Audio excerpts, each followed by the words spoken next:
सभी विद्यार्थियों का वेलकम। आज बीएससी पार्ट फर्स्ट में फिजिक्स पेपर थर्ड लेके चल रहे हैं, जिसका नाम है ऑसिलेशन एंड वेव, दोलन एवं तरंगे। इसकी यूनिट जो फर्स्ट है उसमें एक टॉपिक अपन आज अध्ययन करेंगे, सिंपल हार्मोनिक मोशन, सरल आवर्त गति। आप मेरी साइट पे भी विजिट कर सकते हैं। ये लेक्चर्स अपन वहाँ भी अपलोड कर रहे हैं, बहुत सारी इन्फॉर्मेशन वहाँ पे मिलेगी। सबसे पहले अपन सिलेबस देखते हैं। सिलेबस की अपन चर्चा करें कि यूनिट फर्स्ट का जो आपका सिलेबस है उसमें सबसे पहले आर्बिट्रेरी पोटेंशियल वैल्यू, स्वैच्छिक विभव को, इसके बाद एसएचएम मोशन है। इसके डिफरेंट एग्जांपल्स हैं जो कि आप देख रहे हैं।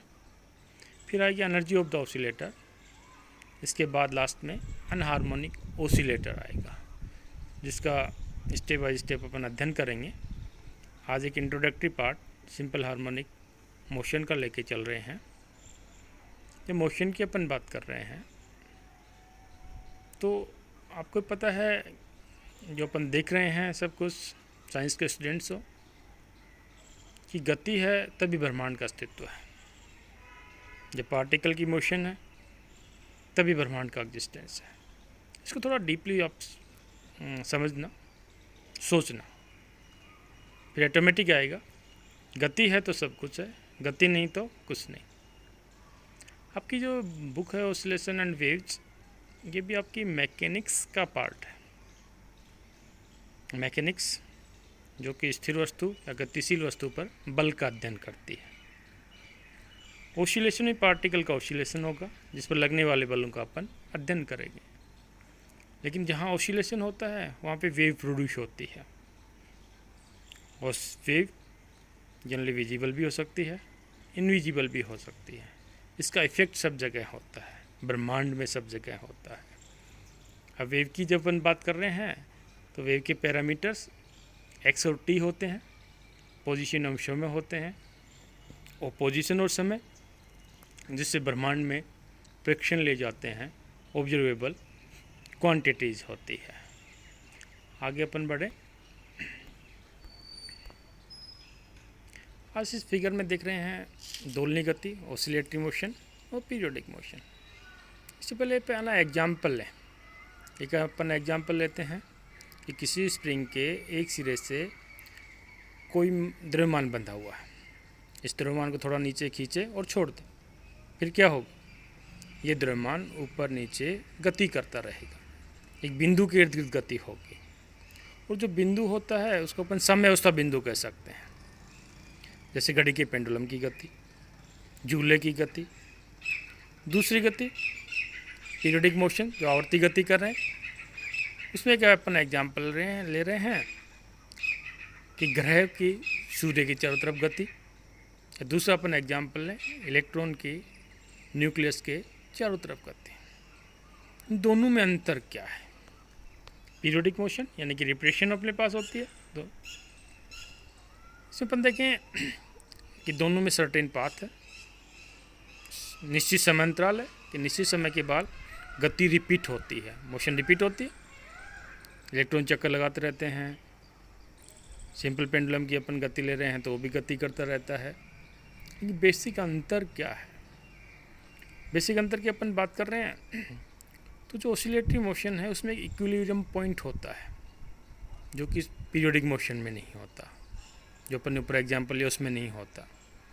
इक्विलिब्रियम पॉइंट, जिसको अपन साम्यावस्था बिंदु कहते हैं, जिस पर लगने वाले रिजल्टेंट बल का मान शून्य होता है। तो उन दोनों के एग्जाम्पल्स आप समझ चुके हो, तो उन दोनों से निष्कर्ष निकलता है कि सभी दोलनी गति आवर्ती गति होती है। लेकिन यह आवश्यक नहीं कि सभी आवर्ती गति दोलनी गति हो, क्योंकि दोलनी गति में भी निश्चित समय अंतराल होता है, निश्चित पाथ होता है और रिपीटेशन होता है। या रिपीटेशन गति का होता है निश्चित समय के बाद निश्चित पथ पर, तो सभी गतियाँ पीरियोडिक गति भी होती है। लेकिन ऑसिलेटरी जो दोलनी गति की अपन बात कर रहे हैं, जैसे इलेक्ट्रॉन की न्यूक्लियस के चारों तरफ गति, ऑसिलेटरी मोशन नहीं कह सकते। ऐसे बहुत से एग्जाम्पल है।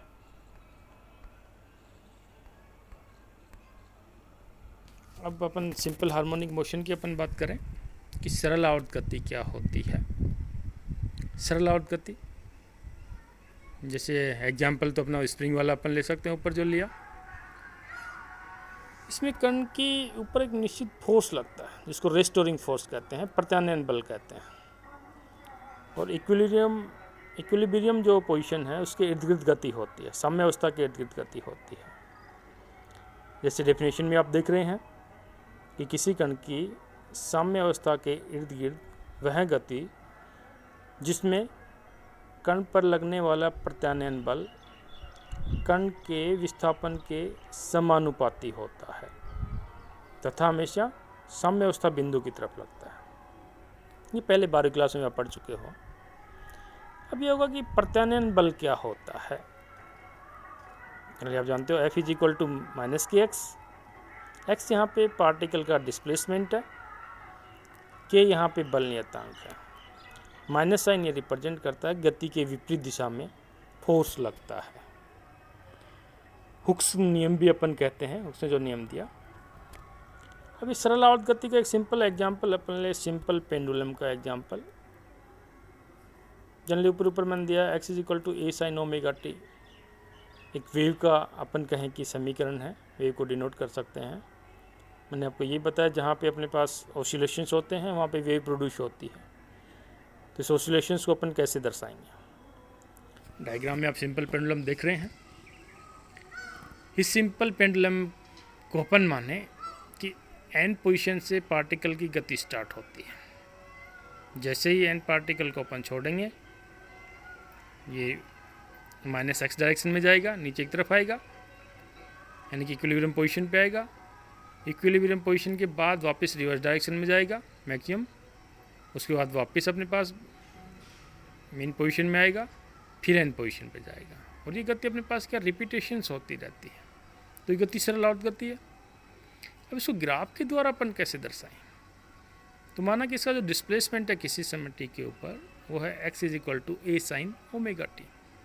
ये यहाँ पे एम्पलीट्यूड माना, आयाम है। इसकी चर्चा भी करेंगे कि आयाम क्या होता है। अब जो वेव होती है उस साइन के ग्राफ से दर्शा सकते हैं। ओमेगा टी जिसको अपन थीटा माने, जो ग्राफ मैंने दर्शा रखा है एक्स और टी के मध्य साइनोसोडियल ग्राफ है। साइन का जो ग्राफ आता है उसको भी अपन मान सकते हैं। लेकिन यहाँ पे आप कहोगे कि जीरो के ऊपर इसकी मैक्सिमम पोजीशन है, तो एक जनरल अपन ने ग्राफ लिया, न कि अपन इसको कहें कि स्पेशल साइन का ग्राफ है। ये कोस का भी हो सकता है अगर डिग्री की वैल्यूज अपन करें। ये सिंपल अपन ने ग्राफ लिया कि पार्टिकल की पोजीशन को अपन कैसे दर्शाएं। अब मान लें किसी समय अपन के टी इक्वल टू 0 समय पर पार्टिकल एन पोजीशन पर था। जब एन पोजीशन पे था तो पार्टिकल का जो डिस्प्लेसमेंट है वो मैक्सिमम है, अधिकतम है। अधिकतम है तो इसकी अपन पीक लेके चलें। ये पीक अपन यहाँ देख रहे हैं पोजीशन, यहाँ पे एन पोजीशन अपन माना। यहाँ से गति स्टार्ट कर रहे हैं, यहाँ से गति स्टार्ट कर रहे हैं तो पार्टिकल रिवर्स डायरेक्शन में आते हैं। यहाँ जैसे अपन देख रहे हैं रिवर्स डायरेक्शन में आ रहे हैं, इस डायरेक्शन में। इसको जिसको अपन छोड़ रहे हैं तो पार्टिकल की पोजीशन अपने पास ये आ गई। फिर पार्टिकल अपने पास रिवर्स डायरेक्शन में इस तरफ गया, इस तरफ गया तो इसको ग्राफ अपन जो दर्शाएं ग्राफ में वो अपने पास नीचे दर्शा सकते हैं। इस पोजीशन पे आ गया, फिर पार्टिकल वापस इस पोजीशन पे आया मेन पोजीशन पे, पार्टिकल वापस मेन पोजीशन पे आ गया। यहाँ पे अपन के मेन पोजीशन पे आया, फिर वापस पार्टिकल अपने पास एन पोजीशन पे गया, वापस पार्टिकल अपने पास एन पोजीशन पे आया।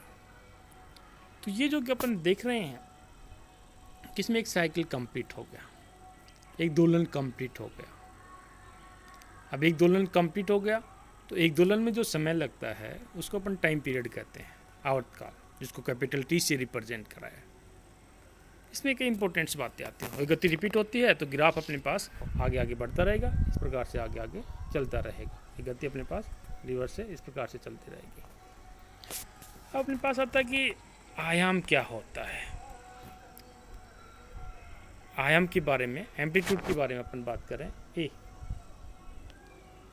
कि आयाम अपने पास क्या होगा ए,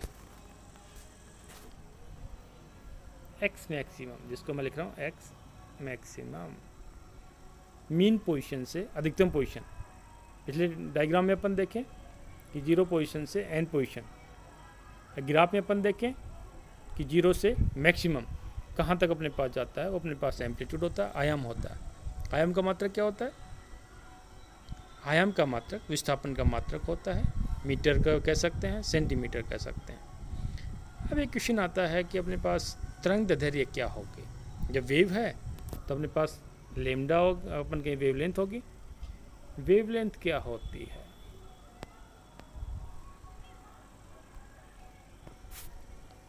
वेवलेंथ जब पार्टिकल की गति अपने पास रिप्रेशन होती है कि प्रारंभिक पोजीशन से पार्टिकल वापस उसी पोजीशन में आ जाता है, जितनी दूरी तय की जाती है वो कण के द्वारा तय की गई एक तरंग दैर्ध्य के बराबर होती है। इसका मात्रक भी मीटर या सेंटीमीटर होता है। तो इस प्रकार से वेव की जो अपन बात कर रहे हैं, तो वेव की जो प्रॉपर्टीज़ है वो भी अपने को आनी चाहिए। अगर अपने को लेमडा पता है, उसकी अपन कहें टाइम पीरियड टी निकाल सकते हैं।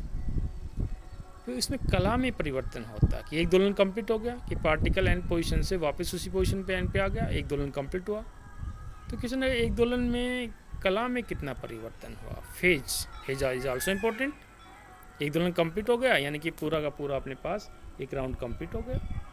एक दोलन कंप्लीट हो गया तो ये एक राउंड में टोटल फेज कितनी होगी, किस मान के बराबर होगी? 2 पाई 360 डिग्री। तो अपन कह सकते हैं कि 2 पाई फेज चेंज करने में पार्टिकल जितना समय लेता है वो उसका टाइम पीरियड कहलाता है, और उसके द्वारा जो दूरी तय की जाती है वो तरंग दैर्ध्य के बराबर होती है। इनमें आपस में रिलेशनशिप होता है जिनसे अपन इनका मान एक दूसरे से ज्ञात कर सकते हैं। Thank you.